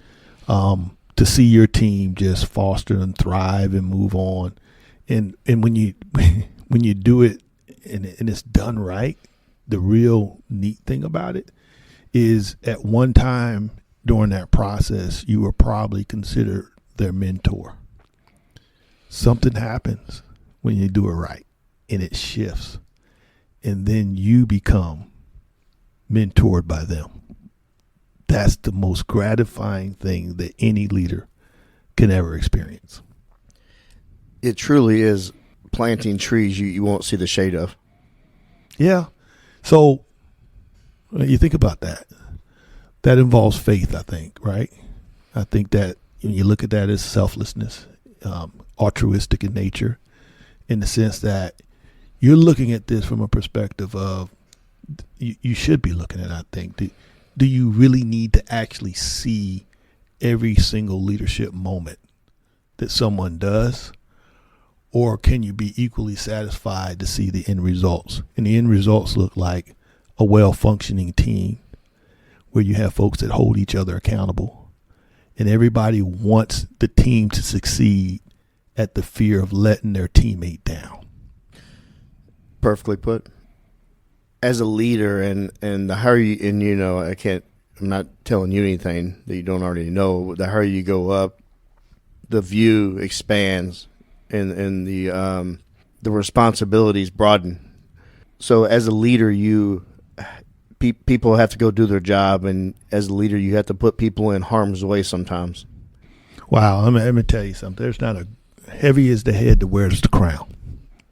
I just say it like that. I mean, if there's one thing that I made sure that I was hyper focused on during those moments of, you're potentially putting somebody's life in jeopardy. Okay, that is probably the ultimate when it comes to leadership, right? I don't think that there's a greater responsibility that you have to make sure that you're doing things right, you're doing them safe, and that ultimately the goal is that everybody goes home at night, comes home. Everybody comes home. Everybody comes home. And what does that look like? Are you making the right leadership decisions? Are you, more importantly, right? And this is very important. Are you self-confident to know that the decision that you're about to make may not be a decision that you need to make? And I'll qualify that. I had some young men and women in the Los Angeles Field Division that operated are high, the likely of high violence in search warrants and things of that nature that were, as far as I'm concerned, they were experts. And there were times that I would look at something on paper and say, hey, we probably need to do it this way. And they would come in and say, hey, boss, no, we need to do it that way. Listen, you got to understand when you need to step back, when you're not the SME, when you're not the subject matter expert, and you allow the people who know how to do the job to do the job. And in that case, I had a lot of opportunities with the groups that we had in LA to allow them to flourish in that manner. And I like to think that we were really safe because of it. I've mentioned before, and I've actually told Chief Como this, that is, like in Margaret's role when she was part of the trauma team and educating people on wellness, or where to get a resource that could, if they were struggling, they knew where to go. They knew where the lighthouse was. Mm-hmm. And it is our job to prevent leaders like yourself, like Chief Como, from having to hand over a folded flag. Oh, wow. Yeah, no doubt about it. I mean, wow. Huh. I don't. Again, I'll go back to it and say that's when you're at that level in law enforcement, whether it's federal, state, or local, that's something you don't want to do, and the responsibility that you have to take. But you just hope that whether it's death or whether it's an injury, that you can properly manage the situation, or lead the situation, I should say, from a perspective that you don't make critical errors, because you don't get a do-over. You get one time to do it right. To call a parent and let a parent know, whatever the circumstances were, that their child passed away that's a tough thing to do. So I want to move into another big moment in your life. May 31st, 2019. How did that feel? Sunset? Sunset. Yeah, that, as much as you try to prepare for retirement, I don't know that you can do it all the way. Now, I had a goal during my career is I wanted to leave out on the highest note that I can leave out, not position-wise, but being very, really effective in what I do. That was my goal when it came to retirement. And when I retired, I still probably had somewhere around 4 to 5 more years on the clock that I could actually continue working. But I knew it was the time for me to walk away. Now, the good and bad of that is when you walk away when you don't have to, you still have that certain thing inside of you that burns to say, should I have left? Should I have left? I have more to give. I have more to contribute to the mission. But I knew at that time because of some personal reasons, I had some things businesses that I were doing on the side. And I knew at that point that it was really time for me to kind of pull back and now concentrate more earnestly on my beautiful family. In this profession and a lot of the public safety professions, it's so difficult to retire. Like, it's such an emotional experience to stop working. Like, I don't think plumbers and bankers and lawyers are like, I don't want to be my last toilet, but I'm clogging this one and I'm done. Like, I don't understand why there's something about these careers in public safety or even just service that really kind of get you and you don't want to stop doing it. I think it has a lot to do with the mission. I really do. And I mean that. I let me qualify that. So I always tell folks that when we do what we do in law enforcement, we have a lot of skills that are transferable. That if you decide to retire, you can take them off into the public sector or private sector, and do things there, okay? And there's countless opportunities out there for you. But none of them have the mission that we have in law enforcement. None of them requires the requirement for you to believe in your brothers and your sisters. Your very life depends on it, right? And when you leave and when you go, for me personally, I find myself always trying to recreate that team atmosphere that I had in law enforcement. It is undeniable. I miss DEA to an extent, but it's not really DEA that I miss. It's the people. It is the people that I had the absolute pleasure to be a part of their lives and they be a part of my life. When I get that phone call and I look down and I see a number from somebody that was a part of the team that we were on, the absolute joy that I get 6 years later that they still call me is phenomenal. You touched a lot of lives, and a lot of lives touched you. That being said, when it comes to David, there's no shortage of things to say about his character.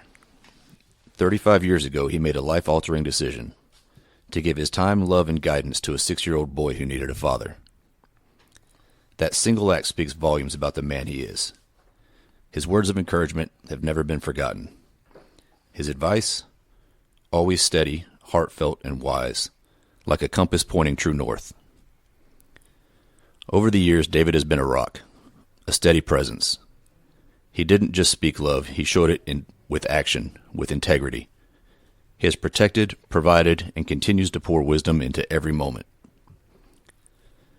I truly believe that my life would have turned out differently if he hadn't been that voice in my ear that I didn't want to let down. Thank you for unconditional love. Philip Campbell. Philip was David's little brother. That when he was a probation officer in Sarasota, David and Anita worked, got to know him, and he's still in their lives. They're very much brothers. So I know he had a huge impact for both of them. Y'all hit below the knees. Philip, this quick story. I had an opportunity, extreme pleasure to. Philip built his second house. A month ago, my wife and I had a chance to go visit Philip at his house. And I go back to, you mentor people, right? It's an absolute pleasure when they get to the point where you feel like they're mentoring you, and that's where our relationship is now with Philip. Next week or this weekend when I go home, Philip is going to be driving from Sarasota, Florida, with his daughter, who he's dropping off for college in Atlanta, and he's staying at my house when they come. And this is the second of 3 daughters who's going to college now. He's a phenomenal father. His wife is phenomenal. The kids are phenomenal, and my life is much richer because he's in it. He clearly feels the same about you. We got a few more, so warn you. David Downing has been more than a leader to me. He has become like family, specifically a father figure. He helped me lay the foundation for my leadership style and has played a major role in shaping the leader I am today. David is the epitome of selflessness, always considering the needs and feelings of others. One year during Secret Santa, he even pulled his own name and rather than redrawing, chose to purchase a gift for every member of the team. I truly pity those who have not had the chance to experience a leader like David. I am forever grateful for him, and I will carry out his legacy by continuing to demonstrate the values he instilled in me, as well as passing them on to those I am charged to lead. Thank you, David. Jasmine Owens. I gotta stop. David Downing is the example of servant leadership. He expressed it not only in his words, but also in his actions. While there are many examples I could share from the job itself, the one that stands out to me happened on a deeply personal level. In 2004, I transferred to the Atlanta division on a voluntary move so I could be closer to my mother, who was sick at the time. I arrived in June, and sadly my mother passed away in January of 2005. While my family and I were grieving, Dave, my new supervisor, and several members of my group came to my parents' house to express their condolences. I had barely had time to get to know Dave or the rest of my team in those short months, but that didn't matter. They were there for me, with Dave leading the way, offering compassion and support when it mattered most. When I arrived in Atlanta, Dave paired me with someone many would have called my polar opposite.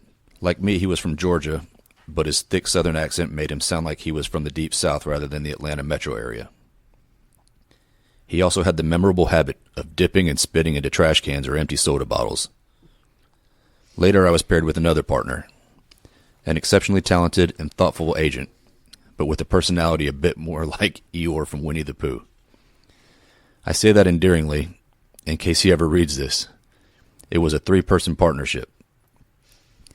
Under Dave's leadership, our little team became a dominant force. We weren't perfect, no team is.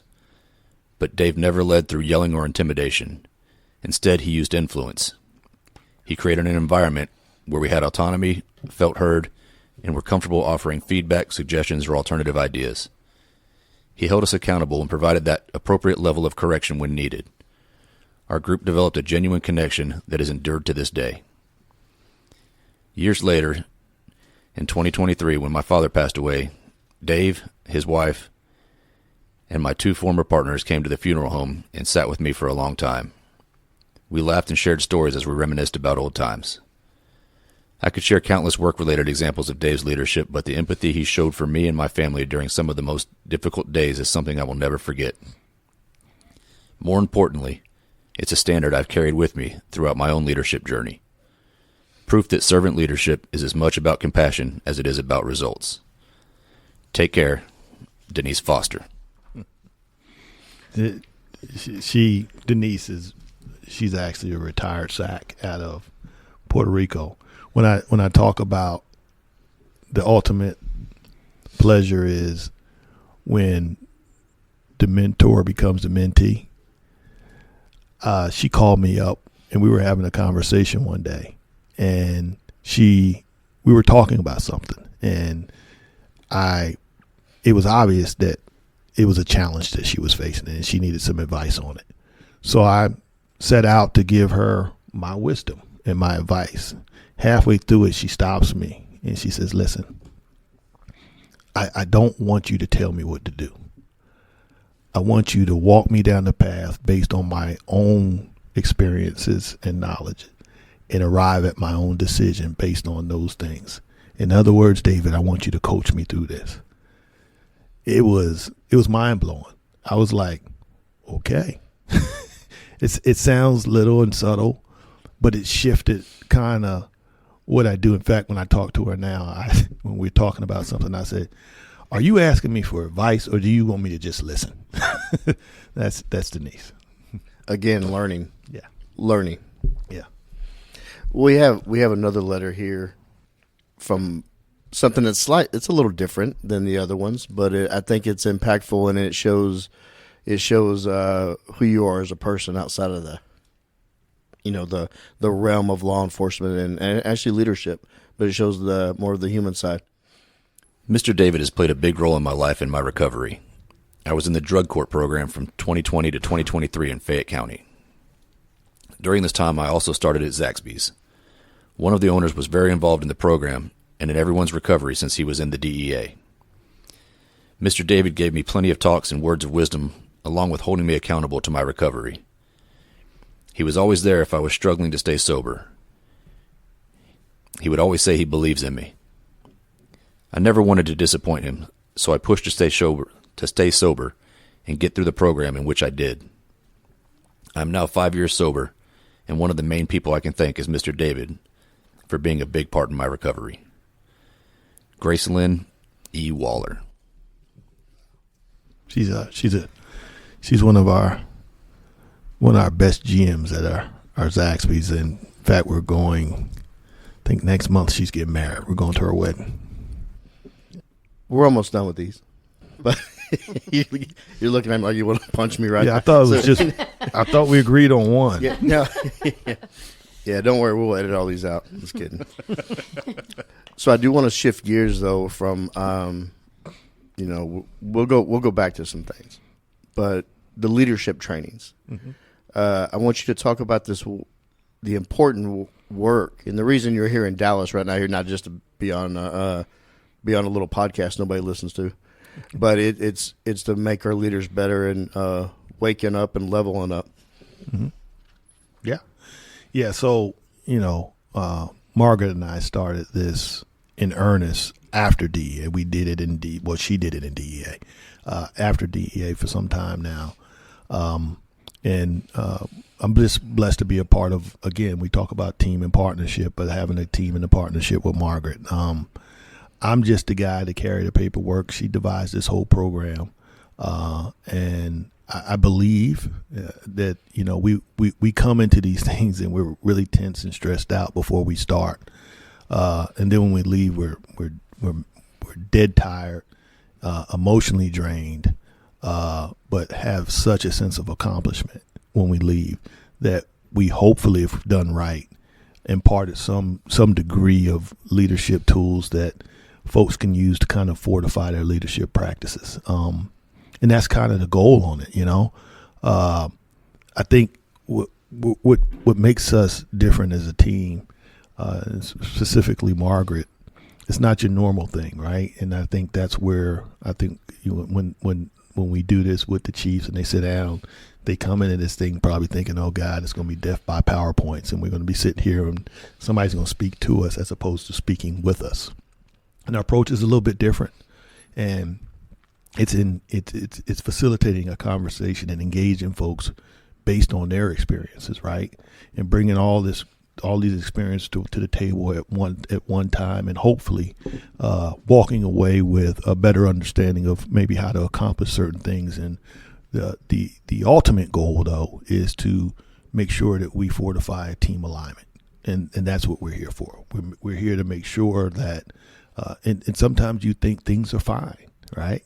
But people just don't have conversations. And specifically, they don't have what we call crucial conversations on occasion. So what you see on the surface may not be what it is. So we're hopeful that if there are some blind spots or some things that need to be fortified that during the 2 days that we're here, we can do that. And I can tell you that, as I always said in the open, as I said in the opening, when we walk away, we're going to probably walk away with some knowledge that we didn't even have when we first got here. I think David's being humble about how this started. Of course he is. But, you know, I think if I could describe him, he's the king of possibility. He sees possibilities in every single person that he meets.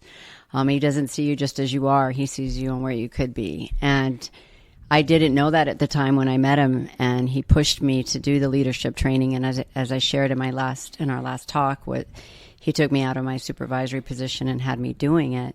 But he also had a plan that I could probably do this after and bring it to his business, and then go on beyond, you know, and that's why we're now scaling up, because, you know, he's moved past his business and he's looking for a new goal, on top of, you know, his new grandson. But he's going to be, we're going to be scaling up and changing the name of Wake Up Level Up to the Practice Leadership Group. Yeah, LLC. So we're going to be scaling up and getting more resources. We still want to keep it grassroots, where it's a conversation. We don't want it to be corporate speak or anything like that. But I certainly would not have been here today if he hadn't seen something in me that I did not see in myself at all. So I'll challenge that, but go ahead. Well, you listen to both these episodes combined, you see a huge mutual of love and respect for each other, and it's refreshing to see. And it's also, I'm glad you brought up the point that it is a conversation as opposed to death by PowerPoint, because there's too many classes that people can sit there and, you know, play on their phone, look at Facebook or Instagram, or look at some mindless reel for 6 hours of the training and not really walk away with anything. And one thing that struck me in Margaret's episode, when she talked about getting the leaders, and I have not sat through the course, but getting leaders to talk about a moment that they were, down in their life, in their career, and the feeling that they had at that moment, and then having them maybe look at the people that they lead might be in that same position, and I think that's that's a lens I think that any leader, any professional should consider that.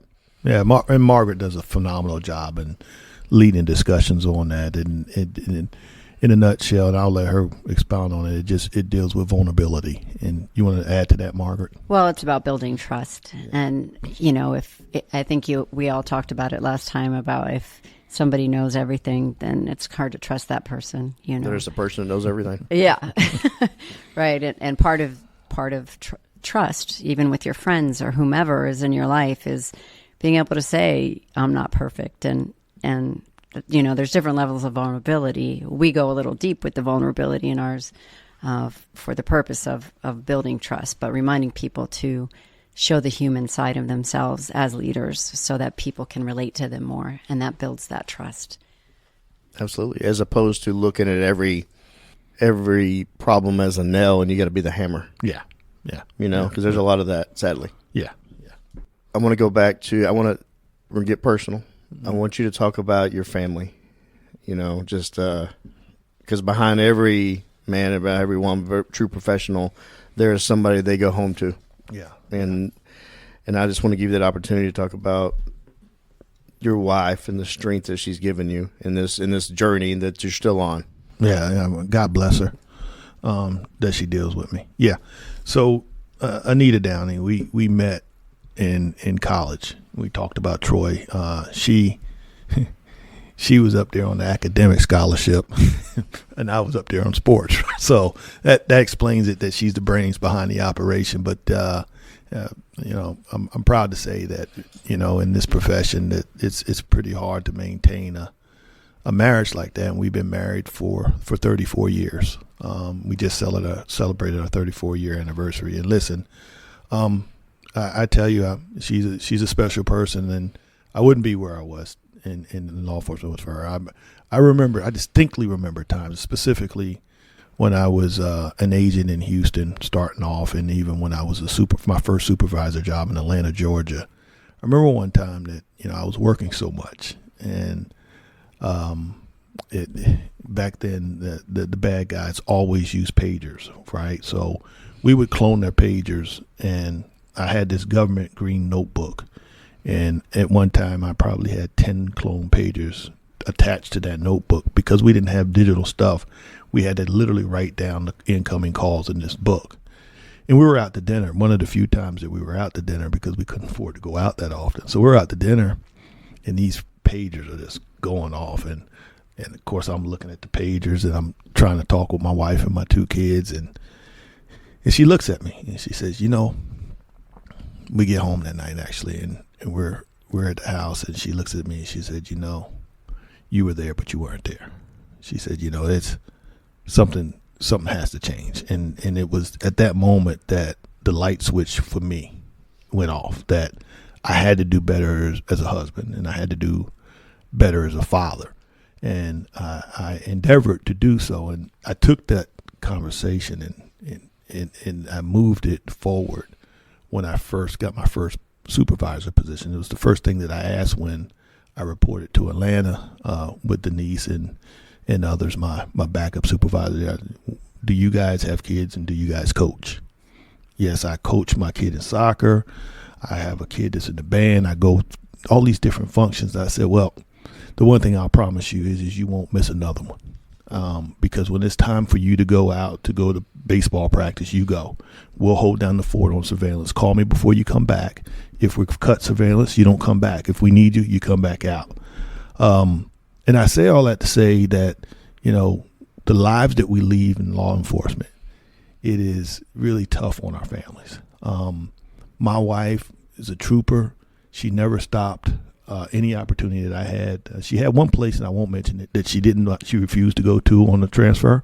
But by and large, she was willing to go everywhere. And with that, my kids were willing to go everywhere. I have a son and a daughter, Alexis and Joseph, who have both made me a grandparent, pop. So I have a granddaughter, and I have a grandson as recent as last week. So very supportive. My kids, my daughter's actually involved with helping Margaret and I, because we're old heads, getting more sophisticated in what we do in our leadership program. And my daughter's a teacher. One of the absolute best teachers that she struggled with academics to some degree, and she has that soft spot where she understands, and she's probably, now I'm biased, one of the best teachers you can get now. She's phenomenal as a teacher and a mother. My son, he graduated from University of Arkansas, and he is now living in Hawaii. He started his own business where he harvests coconuts and he sells coconuts, and he's doing extremely well in Hawaii. And, I always say that, I never had to worry with my kids. I never had to go buy them out of jail. They were always there when they even seen Pop with stress, whatever I was going through. So yeah, if it wasn't for them three, my tight circle, it wouldn't have been possible. So with that, I think we have our final letter. I don't think I can. I'm up. I'm ready. Okay. David, remember when we would write letters to each other in college and when you were at the DEA Academy? Well, this is a letter to you telling the world why I fell in love with you and what kind of man you are. After 37 years together and married for 34 years, we have spent more than half our lives together.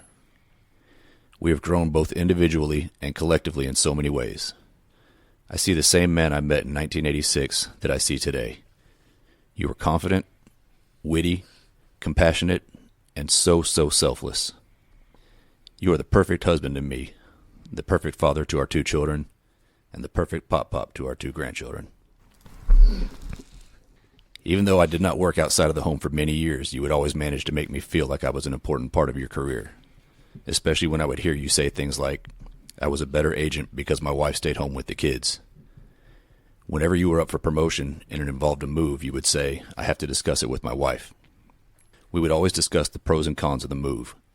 You would often tell people, I had the hardest job as a stay-at-home mom, and would often correct other men if they said, "My wife doesn't work, she stays at home with the kids." You would say, "Oh no, don't get it twisted. She works harder than you." And just the other day I heard you say, "When we retired from the DEA," you were referring to me and you when clearly you were the one employed with the DEA. This is what I love about you. It's never just about you. You always manage to make time for others and include them in whatever journey you are on. I see this in our family, in your past careers, and continue to see this daily. You are confident enough to share the limelight and allow others to shine. This is just a piece of who you are. I can go on, but I will just say thank you. Thank you for making me feel important when there are times I did not. I'm a better woman because of you. Thank you for protecting our family and always putting us first. I love you so much, and I'm so proud to be your wife and partner for life. Anita. I'm going to take a quote from Clarence in It's a Wonderful Life. You see, David, you really have had a wonderful life.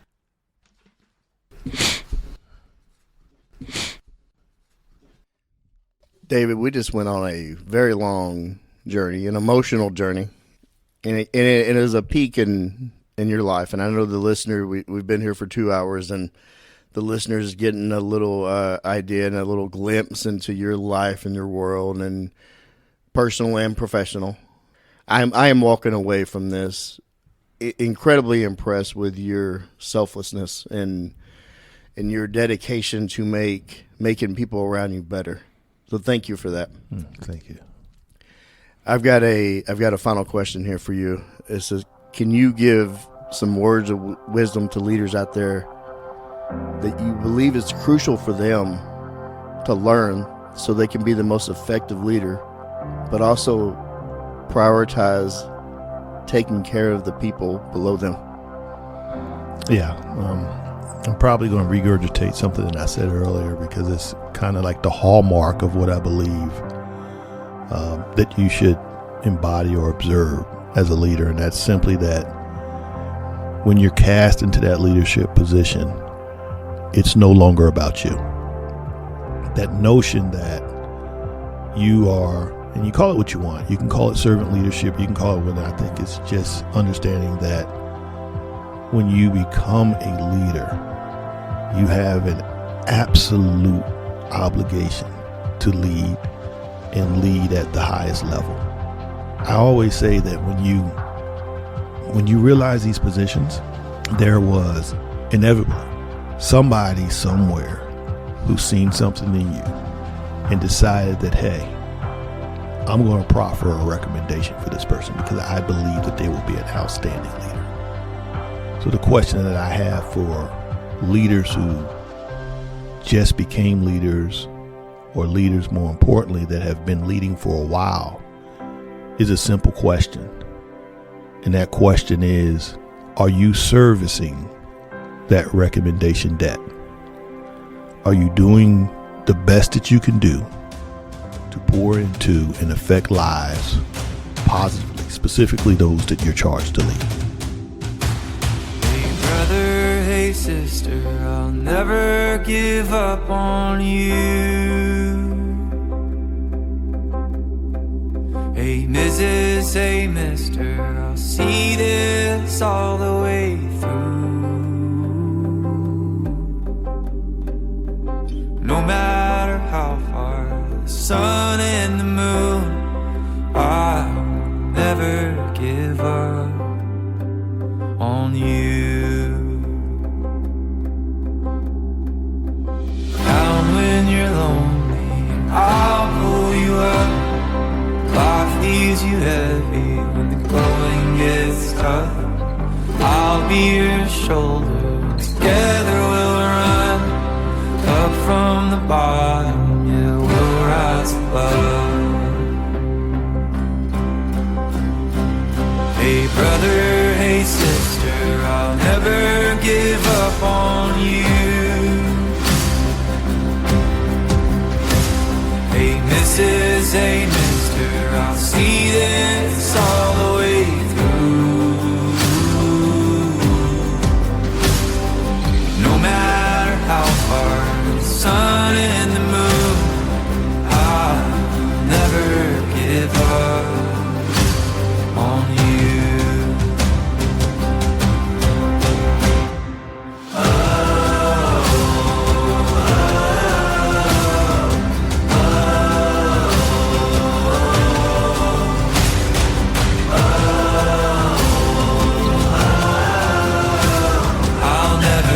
give up on you.